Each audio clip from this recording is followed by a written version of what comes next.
السلام علیکم ناظرین، آپ دیکھ رہے ہیں پروگرام ایکسپرٹ ایڈوائس اور میں ہوں آپ کا ہوسٹ شکیل احمد۔ ناظرین، آج کے پروگرام ایکسپرٹ ایڈوائس میں ہم ڈسکس کریں گے کہ موجودہ حالات آسٹریلیا جیسے ملک کے اندر کیا ہیں، اور ان حالات میں خاص طور پر وہ پاکستانی سٹوڈنٹس جو وہاں پر موجود ہیں کس طریقے سے اپنے سٹڈیز کو کنٹینیو رکھے ہوئے ہیں، اور ہم یہ بھی ڈسکس کریں گے کہ وہ پاکستانی سٹوڈنٹس جو پاکستان سے آسٹریلیا اپنی اعلیٰ تعلیم کے لیے جانا چاہتے ہیں ان کے لیے موجودہ حالات میں کیا نئی انفارمیشن ہے۔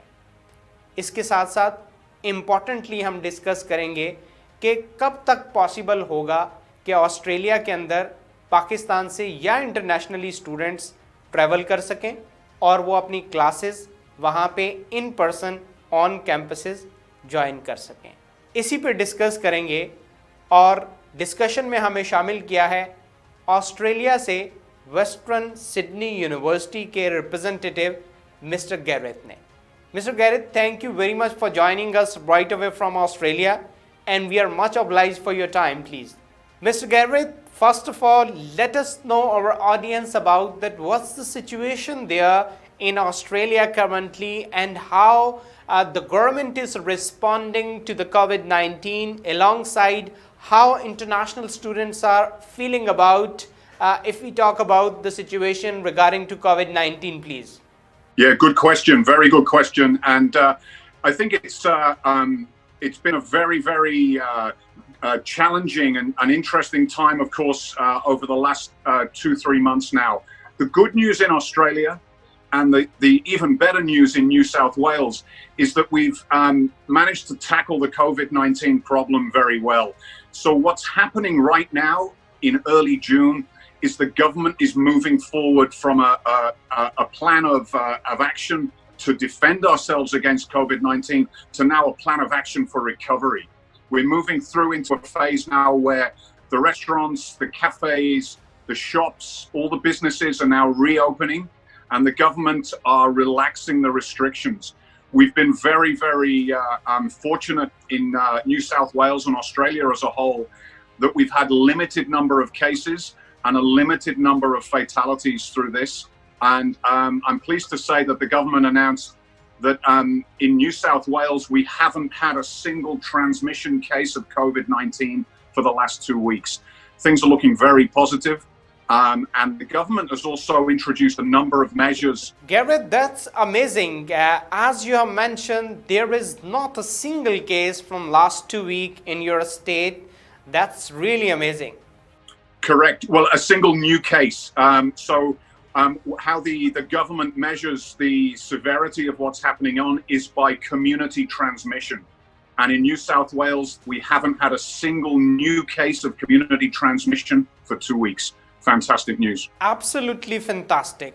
Gareth, moving ahead, let us know that what were the different strategies adopted by the Australian government to just reduce this number to zero from for consecutive 2 weeks. So what were the strategies adopted by the government for the citizens of Australia there in your state?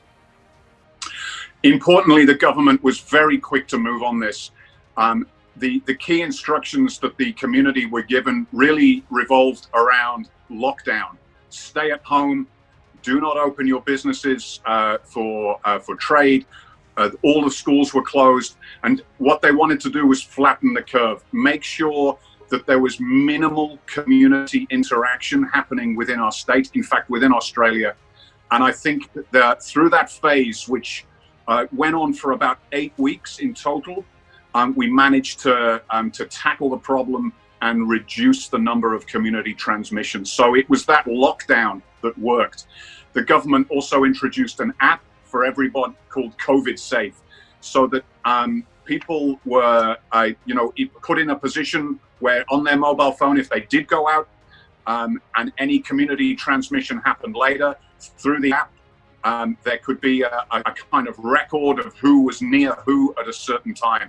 So the community in Australia have taken up that app in huge numbers, which has allowed us another safeguard. But the standard measures have been lockdown, the closure of businesses for a short period, and of course social distancing, physical distancing for people to keep 1.5 meters apart from one another. Great.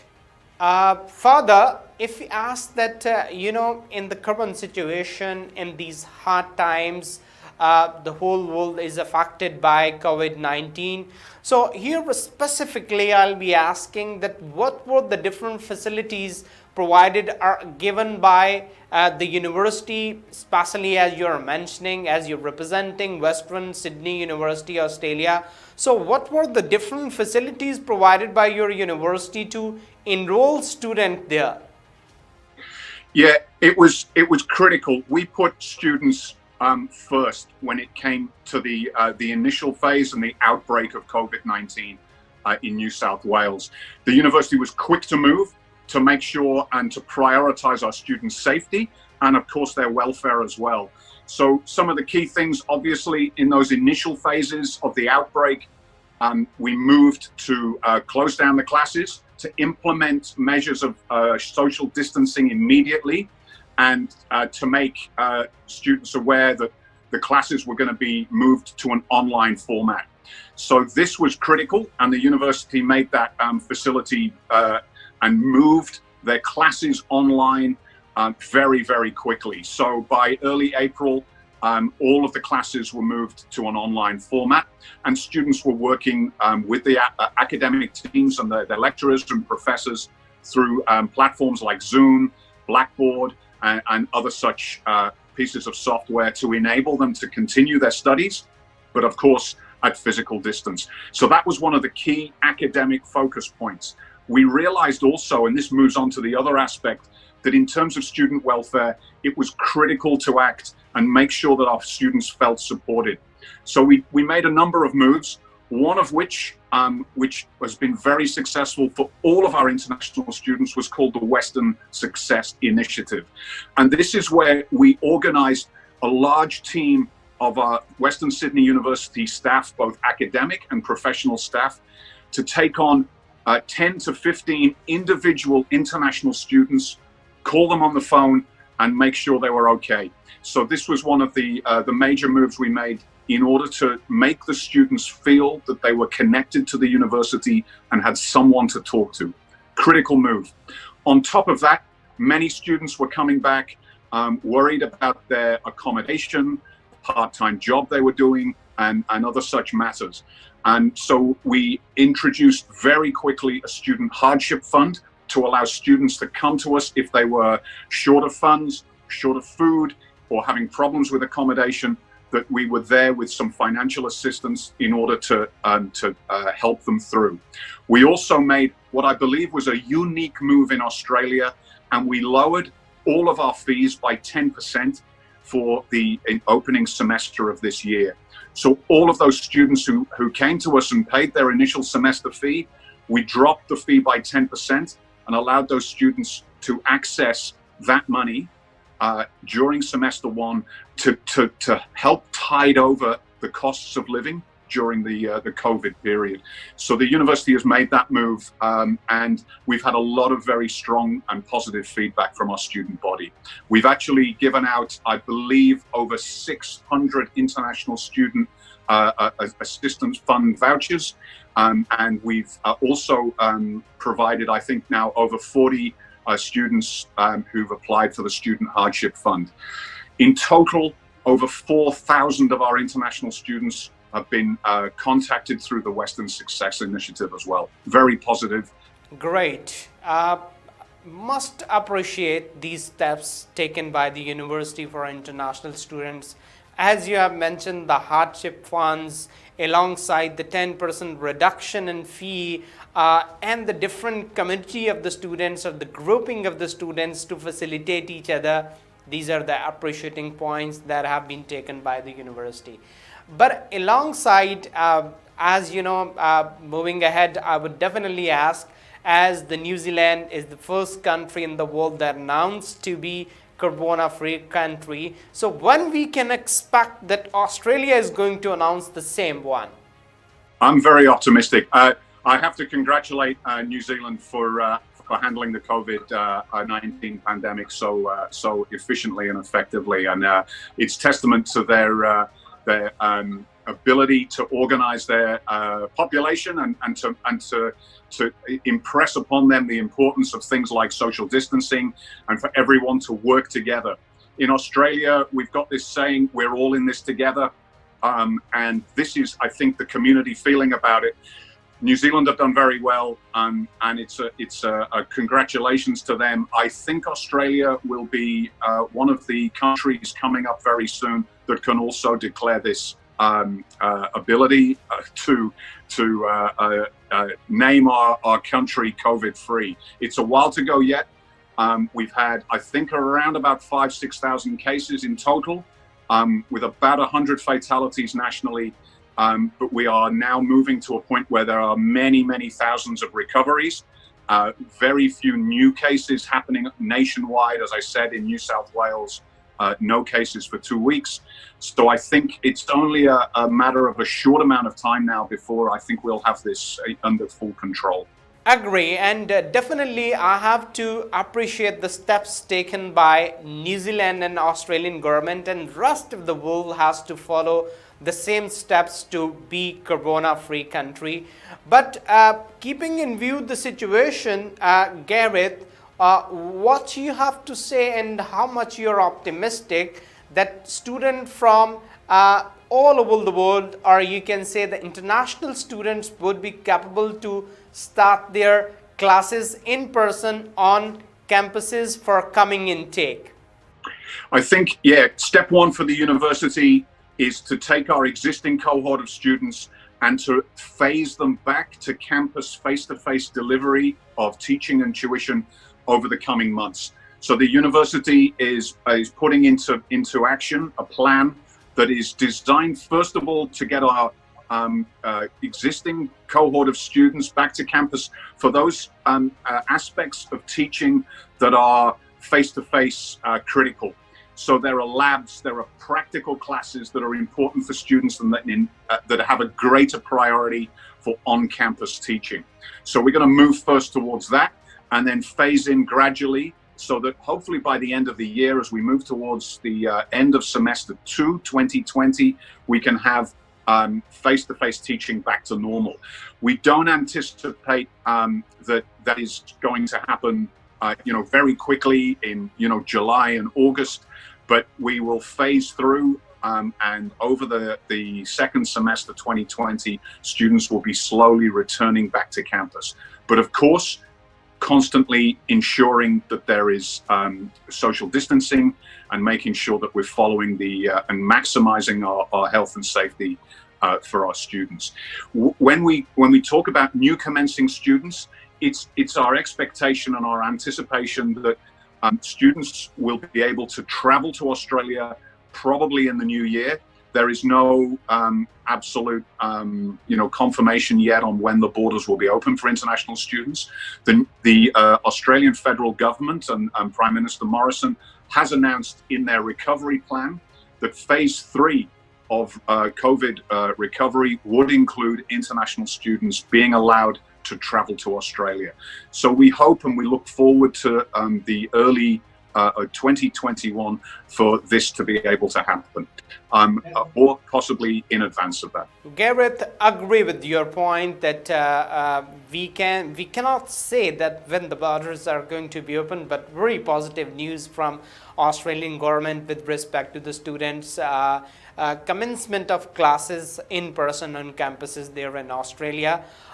If I ask, a lot of different Pakistani students are watching us right away, and they are interested to apply to the Western Sydney University, Australia. So Gareth, what you have to say, the course option alongside the eligibility criteria and the fee structure for those students who are interested to take admission for coming intake at your university, please? Okay, thank you very much. Good questions. What we've noticed, and with all of my work in Pakistan, traveling to the country and talking to students and parents, and of course our agent network there, and talking especially to the students that have come to Australia already. Courses that are popular for the students from Pakistan include our undergraduate and postgraduate business programs, accounting. Business analytics has become quite a new popular program within the field of business and commerce. Engineering is also a very, very popular course for Pakistani students, both Bachelor Engineering Honours, the 4-year program, and the Master of Engineering, which we have in a variety of fields. Both of the programs with full accreditation from Engineers Australia under the Washington Accord Agreement for Global Recognition. The other key area is computer science, information and communication technology, both again undergraduate and postgraduate programs. And in a recent visit, in fact, my last overseas visit before COVID-19, I was in Pakistan and traveling around, attending numerous student events, and I had a number of requests for computer science, but with specializations in cybersecurity, artificial intelligence, and also for data science. So these are the programs that we offer at Western Sydney, again fully accredited with the Australian Computer Society, and they will give and prepare students for a career in the information technology industry. So those 3 areas, business, engineering, IT, tend to be the key focus choices for Pakistan students. To add on to that, we have public health programs, health science, which is also popular. And we also offer at Western Sydney clinical health programs with psychology, with medicine. Nursing is a very popular program as well. So at our university, we have a huge range, a proper comprehensive range of undergraduate, postgraduate, and of course research study as well. Gareth, I'm sure a lot of different programs, variety is offered there at Western Sydney University, but here specifically I'll be asking about an eligibility criteria for undergraduate and postgraduate program alongside the general fee structure that just let us know our audience about. So for entry requirements for bachelor, we look if essentially most students in Pakistan from high school have either taken the intermediate or A-level. So standard entry requirements from intermediate would be an 80% score in their final intermediate grade, or from A-level, we require 6 points from 3 A-level. So reasonable scores to achieve. For intermediate students who don't quite get to 80, but score between 60% and 80%, we allow those students to come into our diploma programs, which is an alternative pathway program through to bachelor. Diploma is the same equivalent as year 1 bachelor. So those students from 60% are eligible for entry. So for master's degrees, students coming to us, they simply have to have successfully completed their bachelor degree in Pakistan, according to the government guidelines. So an equivalent bachelor degree in Pakistan to an Australian bachelor degree, a successful completion allows them entry to our master's programs, broadly speaking. Fees, Western Sydney is very modestly priced. Many universities in Australia now are charging in the region of 40 to 45 lakh rupee per year. At Western Sydney, our fees average around about the 30,000 lakh rupee per year mark. So some a little bit higher than that, some a little bit lower, but that's the fee point at Western Sydney. Highly ranked university, professional accreditation, over 45,000 students study with us, with about 6,500 international students. Very popular for Pakistan. We have about 100 students commencing with us each year from the country. Yes, Gareth, important and pertinent questions with respect to the students' thoughts. As you know, here in Pakistan, the sharp minds of outstanding students who have performed really well in their academics. So what are the scholarship options for those students there at Western Sydney University, Australia, please? Yeah, again, responding to the great demand at our university for high quality students, we decided a number of years ago now to introduce an incentive program of merit-based scholarships to attract high-performing students to our institution. So what we have is a 3-tiered model of scholarship depending on the various grades from high school, or from the bachelor degree going to master's. And these are a $5,000, $7,500, and a 50% multi-year tuition fee scholarship reduction. So students who are achieving good academic results in their high school or in their bachelor degree will be able to access those scholarship offerings from Western Sydney University. It's all merit-based. Not everyone gets a scholarship, but we are incorporating this program to attract high-quality students to our university. And we do, and many students from Pakistan have benefited from our scholarships so far. Gareth, fantastic. Pakistani student or the international students, they can enjoy the merit-based scholarship there at your university. But, keeping in view the current situation and the situation all over the world, what you have to say about international students' working opportunities who wish to continue their study for coming intake there in Australia? I'm sure the situation won't be similar as it was earlier before COVID-19. So what you have to say about the working opportunities for those who will be commencing their classes for coming intake, or they will be interested to take admissions in coming semesters there at your university? Yeah, good question. And it's critical. Students come to Australia for many reasons, but I know particularly students are attracted to an Australian study program and a study plan because the country offers students the opportunity to work part-time while studying, and of course an attractive post-study work visa as well once they've graduated from their bachelor degree or master's degree. The good news about the working situation is that at this current time is that Australia is definitely on the road to recovery. Every economy in the whole world has taken a big hit in the last 3 months. Absolutely, and Australia has not been immune to that as well. So a lot of individuals in Australia have had their part-time work cancelled or their hours reduced, and they found it slightly more difficult to find work. But I will say this: Australia is moving back to normal. Businesses are reopening. Businesses are rehiring the staff that they had to lay off back in March and back in April.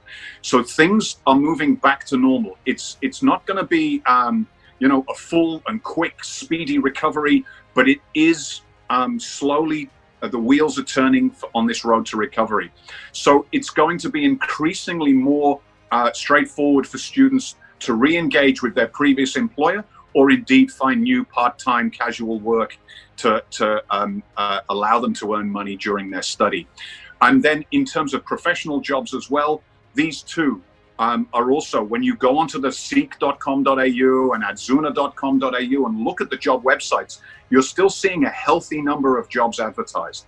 So I would stress to the listeners today to think about what's happening with COVID-19 in our economy, in our country, and the fact that businesses are reopening and moving back to normal. I want to add one last point. Our university does a huge amount to assist our students in seeking both professional and part-time casual work.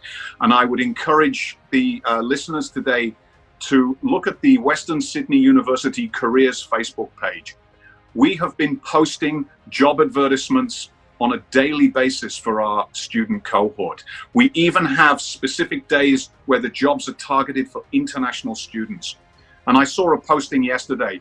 One of our campuses, the Parramatta City campus, where a lot of our business students are studying in the center of the Sydney conurbation. This campus, we lease space to PricewaterhouseCoopers, PwC, the consulting firm, global consulting firm. They advertised yesterday for 40 of our students to come into their center of excellence on casual positions. So this is a great opportunity for students and still available and advertised only yesterday. So this is early June. So this presents to our students a level of support that is critical for them to help them through this period. So any of our students are freely able to come along to Career Hub, jobs, the job service for our students, and to ask questions, find out more, to create a network, and to learn about how to find work in Sydney. It's improving, and things are picking up. Great. Gareth, as you have mentioned that how the prospective students can find out the jobs there in Australia. Alongside, you mentioned the post-study work option for international students who wish to study there. But here, importantly, I will ask a question. I'm sure you are not the right authority to ask this question, but on the basis of your information, what about your analysis that will student visa ratio be affected in coming times for Australian students or international students, or you think there will be an encouraging response by Australian government to grant visa to international students? Yeah, and that's another good question. I mean, critical to a student study plan is a successful visa application, of course. Look, I think it is critical that we're attracting students to our university who are genuine students, that they are studying something that is clearly, matches to their previous study area, matches their ambition or previous working experience or study experience. And it's also important that the students are aware of the critical need, and the families are aware that they have the fund in order to make that study. So the Department of Immigration will always make assessments of students along those lines, looking for the students to be genuine students, genuine temporary entrants to Australia, and have the financial backing from their families to help them through their study program. I anticipate that the visa immigration offices that are processing students' applications from Pakistan will apply the same principles as they've done before. I don't necessarily foresee any change to the success rates for students from Pakistan. It's a question of the immigration office setting the criteria of what their expectations are for an applicant, and then for the applicants to meet those and satisfy those expectations. Gareth, we really enjoyed the discussion. Hopefully the students or the youth of Pakistan who are watching us, they have got a complete information about Western Sydney University offerings and the current situation that's going on there in Australia. Thank you once again. Take care of yourself. Bye bye. जी तो नाजरीन, आपने programme देखा जिसमें Gareth का कहना था कि Australian government की तरफ से बहुत पॉजिटिव न्यूज़ आ रही हैं विद रिस्पेक्ट टू कि स्टूडेंट्स बहुत जल्द ऑस्ट्रेलिया के अंदर अपनी क्लासेस को ऑन कैंपस इंजॉय कर सकें और जल्द अज जल्द इंटरनेशनल स्टूडेंट्स अपनी स्टडीज़ को रिज्यूम कर सकें. हाजिर होंगे नेक्स्ट प्रोग्राम में एक नेक्स्ट पर एडवाइस के साथ. तब तक के लिए इजाज़त दीजिए. अल्लाह हामी नासिर.